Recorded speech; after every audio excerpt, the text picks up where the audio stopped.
知明知啊？有啲粉絲問咧，啲雪梨乾點解會咁酸嘅？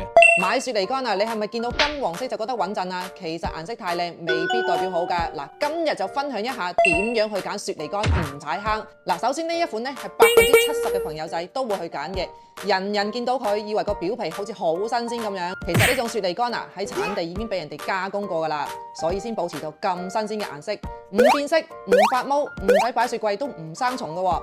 但係我哋行內就講啦，連蟲都唔願意去食啊，Nope. 所以呢一啲真係唔係好建議啦。識食嘅街坊梗係揀呢一種啦，原色冇分流嘅雪梨乾，佢哋切片之後直接用75度低溫烘足4個鐘，冇添加，原汁原味。不過呢一種呢就要擺雪櫃去保存，係有啲麻煩㗎。雪梨乾都有好多個產地嘅，至好嘅就係河北趙縣嘅雪梨乾，睇落去呢好似冇咁靚仔，甚至乎有啲老實樣。但係搣開佢個肉質都係雪雪白白、清清甜甜，仲可以當零食食嘅。